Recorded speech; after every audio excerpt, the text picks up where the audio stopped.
Hello, I'm Claudette Hanks-Reichel, and I am speaking to you today. You know, the last decade has doubled the number of billion-dollar disasters from the previous 2 decades and quadrupled from the one before.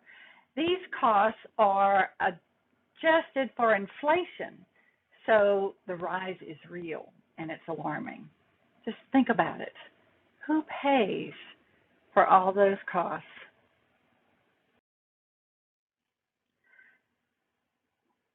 Damaged homes bring many health hazards. You know, top of the list is bacteria and toxic chemicals, but people are actually more alarmed by the massive mold they see growing in their homes, and often overuse and misuse disinfectants, creating hazards with that. They are not aware of lead paint and asbestos hazards, and of course, there are many injuries after disasters, along with all of the other hazards associated with it. So what we need is resilience. Resilience to me means the ability to bounce back quickly after a disaster and resume living. Resilient housing are homes that can be quickly restored at minimal expense to a functional, healthy, and comfortable home following a natural. Resilient housing, it saves families from long-term displacement, even homelessness. It prevents financial ruin. It saves families from the ordeal, the stress, the turmoil, and of course, the health hazards of damaged homes. It also saves businesses from the loss of workers and productivity and of course, profits. And it does reduce the public cost, taxpayers to us. But in addition to all of that, it does offer opportunities for you in this industry to put the pieces together and to kind of be a savior, to bring a silver lining from a disaster of providing homes that were better than before, both energy efficient and healthy and resilient. You know, no place in this country is free of hazards. There's some kind of natural disaster everywhere. What's needed is different, but one that is almost universal is flood. Look at this map. Only the areas in brown have not had a flood disaster declaration. That's really just in the mountains. Almost every place else has. So it is the most common disaster, and in fact, it's a factor in about 90% declared disasters in this country. So flood resilience, I think, is top priority, but it's what we do the least. And there needs more attention to it, because what we do is basically require new homes to meet the flood insurance program requirements of the base flood elevation. That was not ever meant to be a risk reduction code feature. It was meant to be an underwriting guideline, but we adopted it that way and have stuck with it, and it's a very low level of protection. Anything below must be flood damage resistant, but you can get insurance. What it's based on, those flood maps are based on what is considered the 100-year flood risk, and many of them are old and not even up to date. But that 100-year risk, I hate that term. It's really a misnomer in my mind, because it gives this false sense of security. The BFE is really based upon a 1% probability from historical events, but 1% per year probability, not forever. So the bottom line is that translates to a very high likelihood of flooding over the life of a house. If it's a good house that lasts 100 years, there's a 100% probability of flooding. And it assumes things won't get worse, and it assumes that flood protections like levees and drainage systems won't fail. Throw the dice and see if you win that one. A few years ago, and it'll happen again.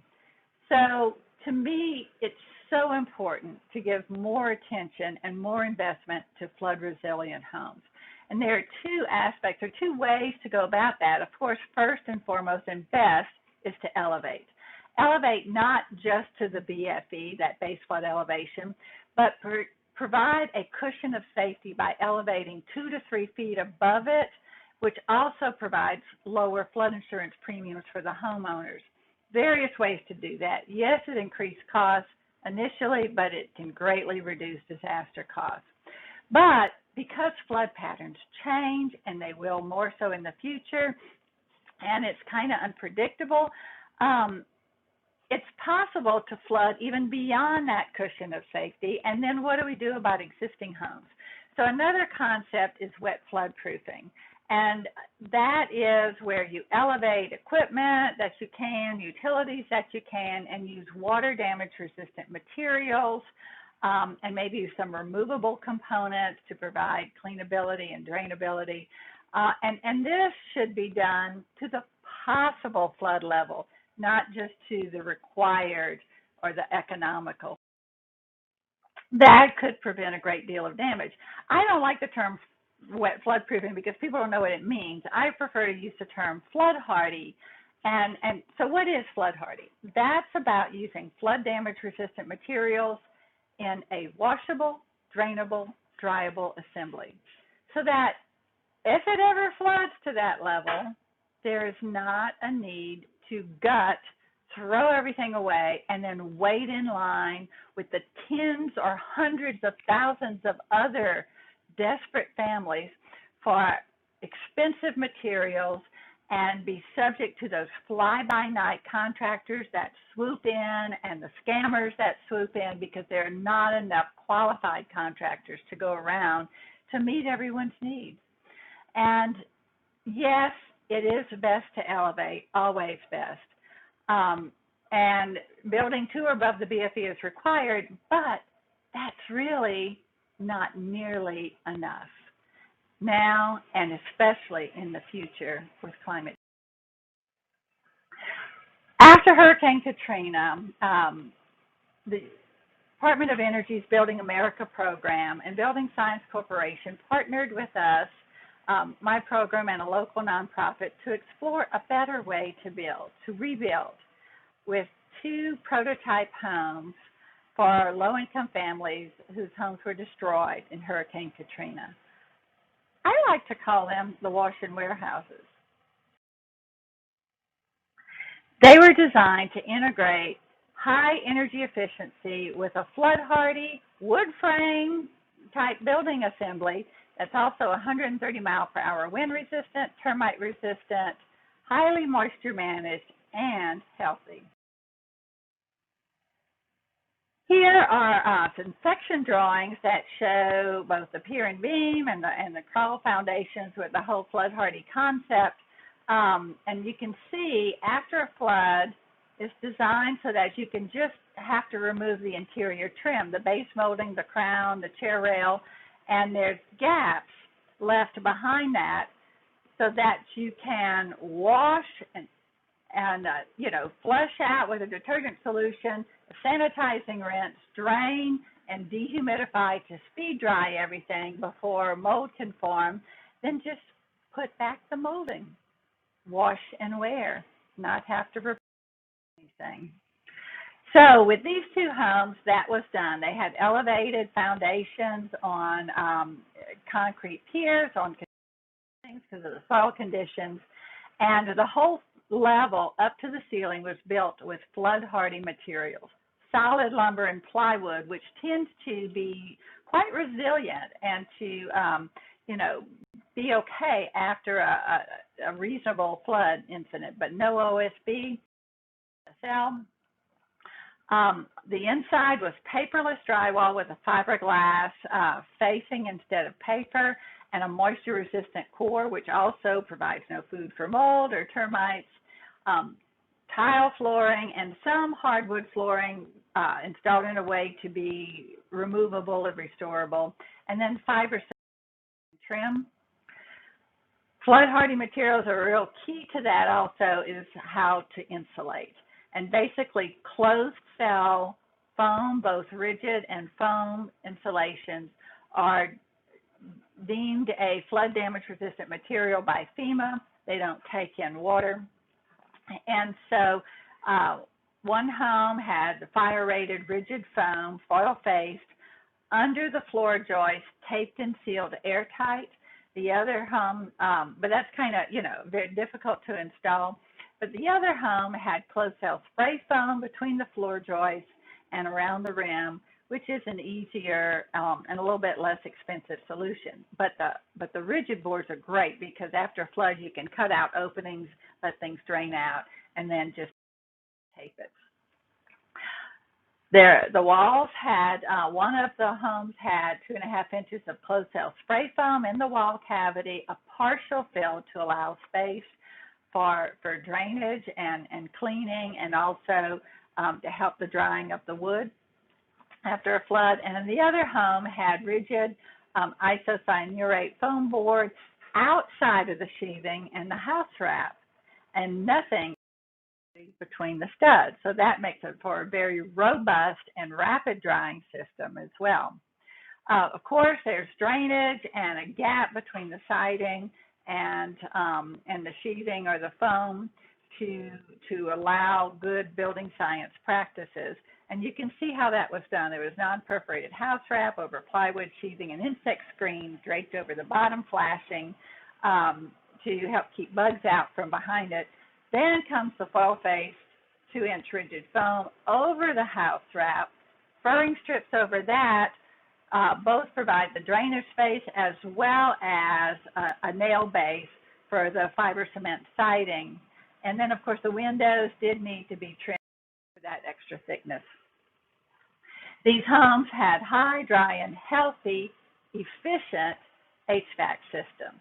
So the HVAC was in the semi-conditioned, unvented attic, high above the potential flood level, and also within the conditioned space to save energy.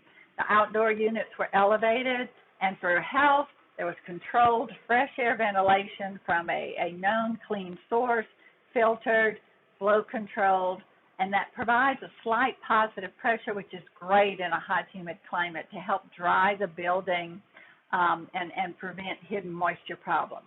Of course, there are good spot exhausts and supplemental dehumidifiers. The more energy efficient home, the more important it is to supplement dehumidification, especially in the spring and the fall when you really, in that kind of home don't need much in the way of an air conditioner. That provides the healthy relative humidity to stay under 60 and preferably under 50% if anyone has allergies. Joe Stiebert recently published a new flood-hardy assembly that's a little bit different. It uses extruded polystyrene foam board in place of the wood sheathing, and along with closed cell spray foam in the cavity's partial fill.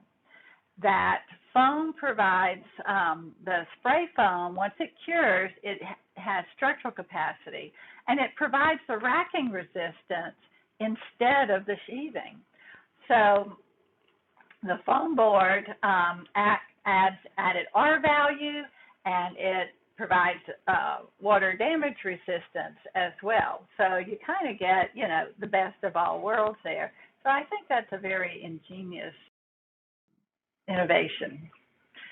Well, in 2016, the part of the state where I live, because I live in Baton Rouge, work at LSU, it actually suffered its worst disaster in history.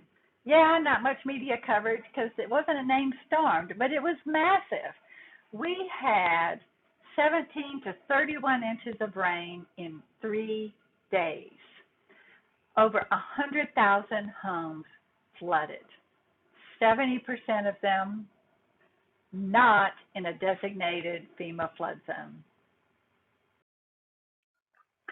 Then in 2017, Texas topped us that with 20 to 60 inches of rain in a week, flooding over 200,000 homes. And then they flooded again in 2019. 75% of them were not in a flood zone. Kind of starting to see a lesson. Well, so what do we do about all these existing homes that flood? Most homes that in these two areas that flooded were brick veneer, slab-on-grade homes. Most flooded homes are not destroyed, but restoration is a nightmare. Restoration questions, complications, and conflicting information is rampant, and many people ended up still being displaced a year or more later. So I was flooded with questions, so I didn't flood, yes, pun intended. And so I decided to develop a set of FAQs for answers for a lot of these questions, plus questions people should ask but didn't know to ask. And I posted them on our website, our House Resource Center website. I'm not going to cover all 26 FAQs, but just list and mention some highlights. The first 12 really dealt with health issues, such as lead paint awareness and how to do lead-safe work practices, how to clean and speed dry, the recommended dryness levels of materials before restoration, and how this was really a great opportunity to do a borate spray of the exposed framing for a very safe, low-toxic type of termite and decay protection. And then it also addressed what to do with the damaged sheathing, which is typically old blackboard, fiberboard, or sometimes gypboard.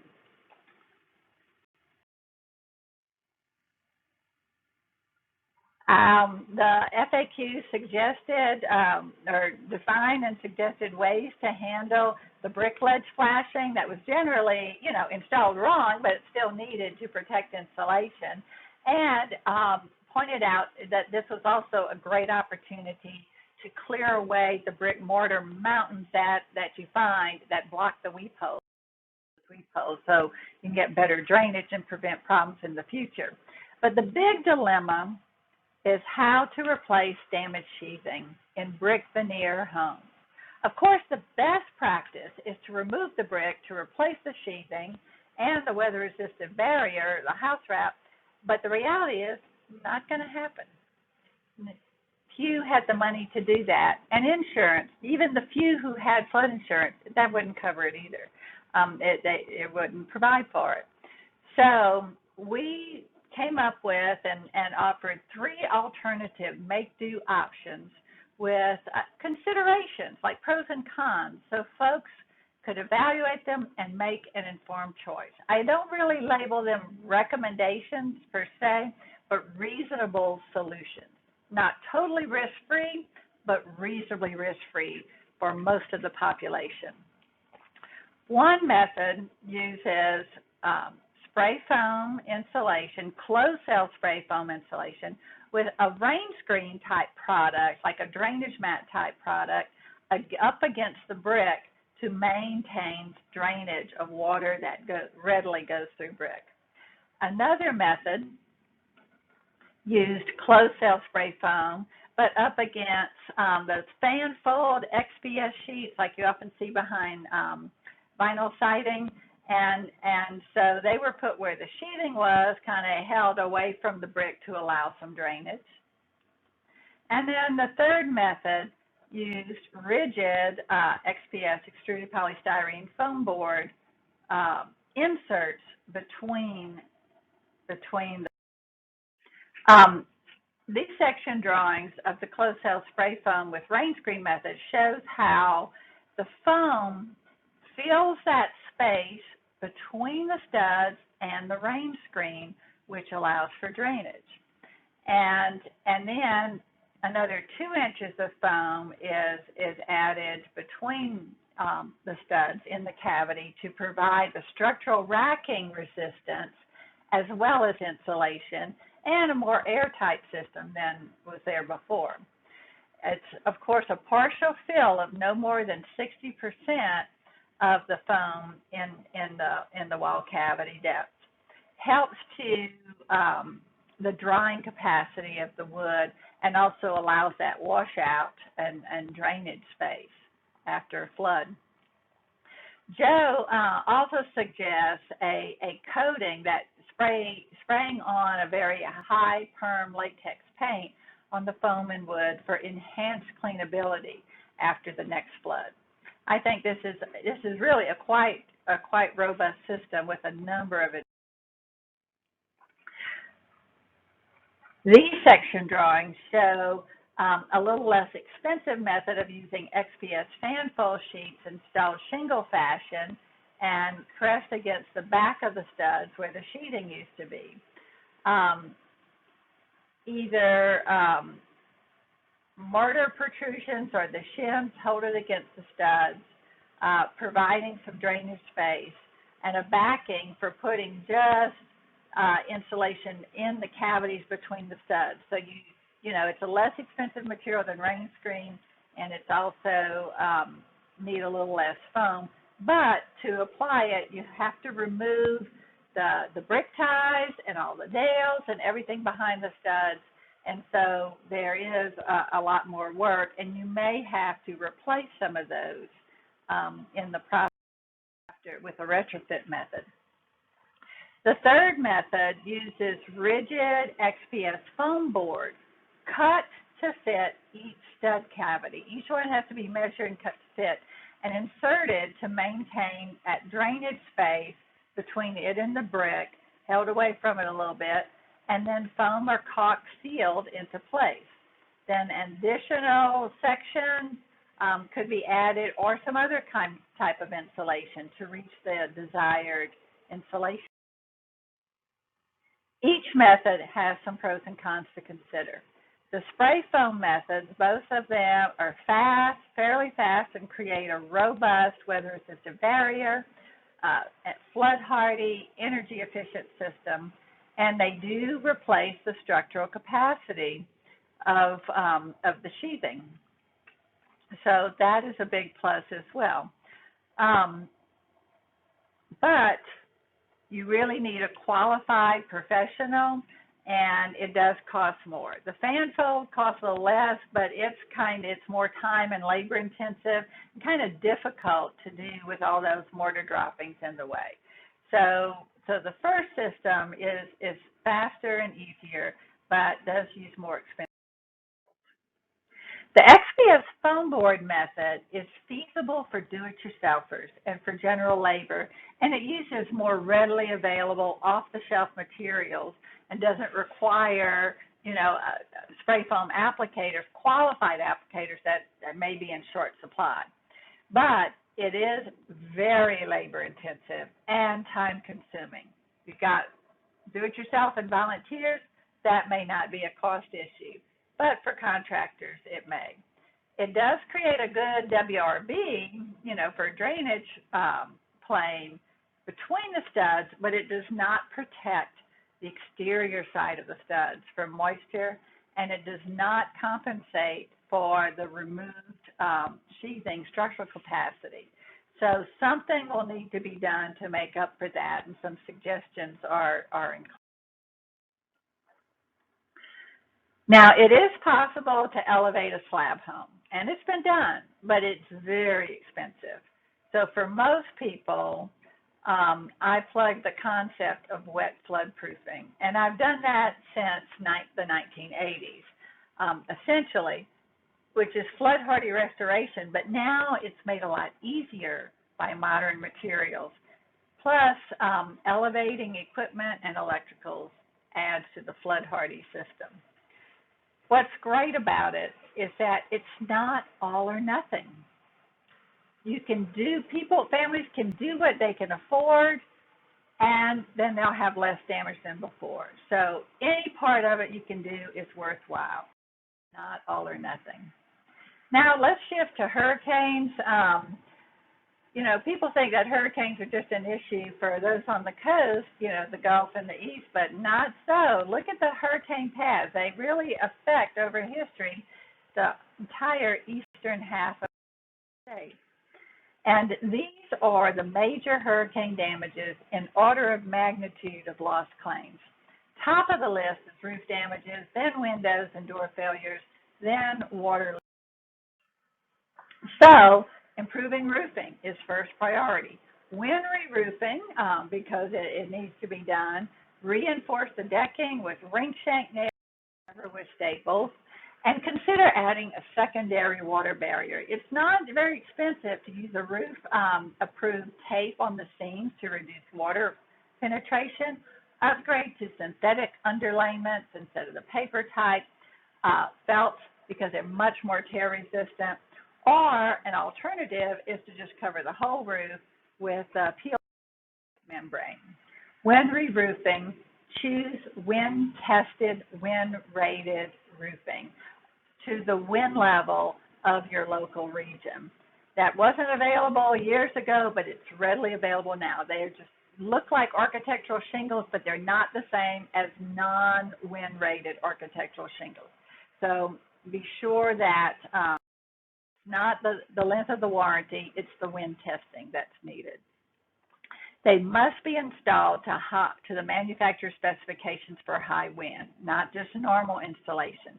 That usually will involve 6 nails in specific locations and a dedicated starter strip with adhesive on a certain place, not just turning the first shingle upside down or trimming standard roofing systems. Soffits and attic vents tend to be blown off or sucked out or in, and they're very risky. And so there are wind-tested ridge vents now that have a TSA 100 wind test. Consider structural soffits like perforated fiber cement or soffits that attach to rigid soffits, like plywood that are then fastened to the framing. Another alternative to that is the unvented attic system. If you're doing that to get all the HVAC system within conditioned space and save energy, a fringe benefit is in high wind events and hurricanes, no vents, no wind-driven rain entry. So that's good. And then if closed cell foam is used, that adds deck adhesion plus shear load capacity to the entire roof system. Third thing is to seal the cracks and gaps like we do in energy to stop air leakage, also can stop leakage as well. Secure the outside surroundings, give consideration to landscaping. And if in a very high wind zone, such as coastal areas, consider adding impact shutters. They should be impact rated and tested. It's not about saving the window, it's about saving the structure because the wind pressures can amplify much if there's a broken window. There are many options out there on the market. They're not inexpensive, but they're much more convenient than board plywood or OSB. In new construction, hip roofs with a moderate slope are so advantageous. They're inherently aerodynamic. They shed water away, so everything lasts longer, windows, doors, and they shade all sides, providing an energy benefit. In high wind areas, continuous sheathing provides cracking, force resistance, but you do need the connections from roof to foundation to create that continuous load path. They have no weak links that come from all the opposing forces. And now you can get Energy Star rated windows that have high design pressure and are impact rated, and even, flood hardy with vinyl or frames as well, and they're less expensive than the hurricane shutters. I don't really live in a wildfire zone, but because it affects such a huge part of our nation, and there's been a lot of disasters associated with wildfires recently, I wanted to touch upon that. If a home is engulfed by fire, there's really not a good way to prevent that. But a lot of damage occurs from near wildfires, wind-blown embers coming in and causing fires. So these are some methods, some details and techniques that can help to reduce the risk from being near wildfires by keeping the wind-blown embers out. Class A fire-rated roof systems, of course, and then small opening wire mesh on any vents to keep the embers from going into the attic, gutter leaf guards or bird stops, and roof designs that don't have valleys, that can hold debris and provide fuel for embers. Of course, walls and decks and everything should be non-combustible and have coatings, but insulated steel doors and tempered dual glaze low E glass save energy and also increase the fire and heat resistance of the home. try to also have a border, a landscape buffer zone of no combustible mulch for a minimum of 5 feet around the house, and that can go along as well. There are many great resources to both restore damaged homes, to make them more resilient, as well as to do so from the beginning. HUD has a Rebuild Healthy Homes, a free online PDF, and it's a mobile app as well. And it has been updated to include all types of disasters. It's a comprehensive how-to guide for homeowners and volunteers, but it will have a lot of useful information for people in the industry as well. And there is a Restore for More Than Before section that promotes resilient restoration as well as efficient restoration. Disastersafety.org is a website of IBHS that is the source of the Fortified program, both for new and existing homes. Some great free building guidelines, but it's a third-party certification that may bring home insurance discounts to people, particularly in terms of wind and hurricanes. Flash.org has a lot of wonderful resources for disaster resistance.